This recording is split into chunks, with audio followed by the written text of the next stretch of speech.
galing ka ng Calista, syempre. Lumipat ka ng Spark. Ay, tama ba? Nag-solo ka. Malis ka na doon. Ngayon, no regret. Kumusta ka? At kumusta ka with them naman? No, actually, nung nag-stop po ako sa Calista, hindi ko na-feel yung transition. Parang sabi ko, may sarili ba akong decision? Parang tinanggal lang, nawala lang ba ako kasi decision ng management or something.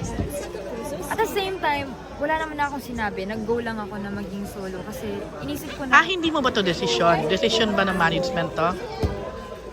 I think I would say na both naman. Both naman kasi nag-agree naman po ako eh. Pero yung reason na hindi ako umangal, kasi yung una ko nga pong pinunta sa Manila, I wanted to act. Pero nag-pandemic, sabi ko, wala akong ginagawa, ayoko nang ganun. Parang feeling ko hindi ako productive. So, nung napunta ako sa isang management, nag-suggest po ako na, paano po kaya mag-audition kayo? Magawa ng girl group. Ikaw nagsabi niyan? Ako nag-suggest. Kasi wala akong ginagawa, nababoard na ako. Sa Merlion yan, ha? Kasi sabi ko naman, mga acting ngayon, hindi makakapag-taping siguro masyado. Or, syempre, nagsimula pa lang naman ako, kailangan pa ng workshop. Hindi ko pa magawa. Sabi ko, what if girl group? Kasi pwede naman mag-training habang ng online, di ba parang kanta or sayaw, magbasa na lang. Ganun po kami noon, naka-mask kami, face shield, yun. Tapos, pinush ko siya, tapos mag-audition sila. Ang po yung Calista.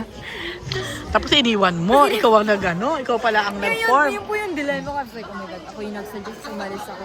Pero naiintindihan naman po nila ako kasi alam naman nila na Acting nga ang gusto mo. acting talaga yung gusto ko. And ang galing nga kasi nag-solo po ako, tapos naging P-pop din ako ulit sa show na to. So I was like, sobrang aligned po talaga sa gusto kong gawin. Sabi ko kay Lord na, Lord, gusto ko pa rin mag-perform, ayoko na pumupabayaan yun, gusto kong sumayaw, kumanta, ganyan. Tapos binigay niya, nagulat na lang po ako na binigay niya sa akin to and with the role of Megan na very challenge. Oo nga. Ngayon, yung P-pop niyo na to, dito lang to, for this lang. Hopefully not. So may chance So may siya na possibility na ba? Hopefully not. Kasi wala nabuo na rin talaga yung group eh. Parang may name na, may characters na kami. And like, Yumi talaga. Yumi. May una pa akong group in Nixie, so we'll see. I don't know kung ano yung mag-debut sila. But hopefully, wala namang ganung plans pa. Pero yun yung mga sinasabi nila na Pero sana. game kayo lahat. Sobrang game. Ako po, sobrang game po ako. Kasi namiss ko din talaga mag-P-pop. And nabuo na yung mga kanta. Ang ganda po ng mga kanta na ginawa. Ilan taon ka na? 31 na po ako. So nag-start ka, ilan taon? 16. Oh, important. Hindi pa naman pinakita doon sa teaser kanina, like yung rivalry, parang competition, yung pressure sa looks, sa weight, parang ikaw ba na ano rin ba yung naranasan? Na-pressure sa looks. Sobra. Kasi sobrang, nung bata po ako, sobrang lakas ko pong kumain. Sugi po ako sa extra rice. As in, so ganun po. Ganun ako dati. Tapos nung nag-P-pop ako, ang lolo po kasi ng training sa P-pop. Hindi po joke yung sinabi kong everyday. Hindi na ako nakapag-aral ng maayos. Minsan, sobrang puyat, hindi na ako nakakain ng maayos. Tapos umabot po sa point na nako-conscious na ako sa mga photoshoot na, ano naman yung gusto ko? Like, pag masikip yung damit, parang hindi ako makahinga or may makitang na ano, ganyan. So, nag-diet ako. Umabot siya sa, pinagsabihan na rin ako na, huy, tama na. Parang, mukha ka ng lollipop. Sobrang wala na to talaga, kasi nagkanon na ako. And naisip ko doon na parang, o nga, no, parang yung pagiging idol, it's not about being skinny naman or being like, you have to be presentable, pero kailangan din makita ng mga tao na healthy ka kasi or else susundin ka nila na maging sobrang unhealthy po kasi ng diet ko, sorry. Parang talagang exercise, 1 meal lang ako araw-araw or sometimes coffee, nakalimutan kong kumain, parang 10 PM na, ay di pala ako kumain, kape lang pala, ganun. Sobrang busy din. So, pero ngayon natutunan ko na it doesn't have to be like that. Just appreciate kung paano yung body mo. And kung magda-diet ka man, mag-diet ka healthy talaga. Choose the right foods, mag-workout ka. Yung dapat hindi feel na nalulungkot ka. Dapat masaya ka pa rin sa diet mo. And yun na yung ginagawa ko ngayon. Parang na-enjoy ko na mag-workout. Yung workout dapat hindi burden yun sir. Dapat it's something na excited kang gawin. And yung food din, hindi naman kailangan na parang bawas ka or like, hindiin mo lahat eh. Dapat control lang talaga and moderation. So, hindi ka naman pinressure, parang ikaw lang sa sarili mo, you did that. May part din po talaga na pinag-coach. Parang may training po kami, bodybuilder yung coach na. Talaga. Pinag-run po kami ng ilang oras and then sabi ko, syempre after, oh my God, kakain na kami. Ano yun? Yung nabigay sa amin, as in, oats na walang sugar. Walang sugar. Tapos saging. Tsaka itlog na walang asin. So sabi ko, nahihina ako. Parang, oh my God. Tapos, it went po na ganyan talaga the whole month, I think. Namaiyak po talaga ako. Parang, ang dry ng pagkapayad ko. Tapos, may times dapat salad lang kami. Walang other sweets. Ang lungkot ng buhay ko po nun talaga. But, wala na. Iba na yun. Iba na rin kayo na yung standards ngayon. Parang, sa P-pop, parang wala namang ganun standard. Hindi naman kasi. Hindi naman na pinupush na parang, yeah, starve yourself. Wala nang ganun. Kain kayo kahit ano, basta mag-workout na kung saan kayo masaya. Eh, syempre yung mga tao na ngayon, syempre, free will. Kung ano yung masaya kayo, dun tayo. Ganun na yung mga tao. Olive, nagka-jowa ka na? Parang may narinig akong ano ka? Sino po? Nanligaw ba sa'yo? May naging ka-relationship ka na? Wait lang.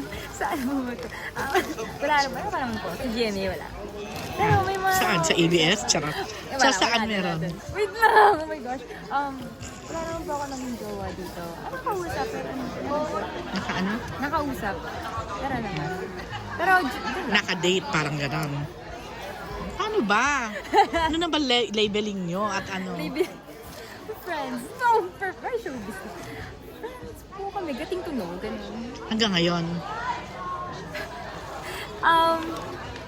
Wala po ko iniisip lang. As in, we just hang out. Ha? Ano yan, pag sa trabaho, parang... Ganun siya. Ganon. Pero itago Wala natin siya sa naman pangalan, ha? Ha? May ganun! Grabe, nababawisan ako ngayon. Di ba, we're just really friends. Wala naman ako O serious. friend naman pala, sino nga tong... Wala pong, di ko alam kung sino po yung narinig niyo or kanino po O baka pareho tayo. Sige, sa... Oh, ano? Oh my God! Nakakawa na. Natatawa na ako, but let's just leave it at that na lang. Hindi ka pa seryoso nagkaka-boyfriend? No. Sobrang strict lang. Bawal ba? Bawal po talaga. Parang sabi ng nanay ko ng mga 30 na daw. Ang nanay mo ang nagbabawal. Ang dito, hindi naman. Dito? Sa contract mo, sa gano'n. Wala naman po, gano'n ako siya. Pero I think mindful din naman po sila with who I partner with. So, wala. Eh, marami naman po akong nakikilala na yung friends sa Sparrow. Ang dami po namin. Tsaka, ayun, parang wala naman kami serious pa na relationship. Pero, ano lang, looking back, syempre galing ka ng P-pop. Mas na-enjoy mo ba ngayon yung career path mo as actress? Opo. Parang I can say na mas masaya talaga ako dito. Compared nung I was just fully a P-pop member po talaga. Kasi umiikot lang yung mundo ko sa Grupo. sayaw, kanta. Tapos after nun, wala, school, performance. I mean, it's fun. Pero kasi gusto ko rin mag-act. And nung napasok ako doon, ang dami kong nakilala na mga friends, ang dami opportunities na dumating. Parang possible din pala na pwede kang mag-acting at the same time, kakanta ka, sasayaw ka, yung show na to. And even sa mga guestings naman, ganun pa rin ako, sumasayaw, kumakanta. So I think I'm happier now kasi I'm able to do the 3 things that I love. Tawag dito. Wala tuloy ako. Ano ba yan? Nawala ako. Sige, go. Kaya ko to. Kaya mo yan. Like, kaya ko to. Yes. Ayun.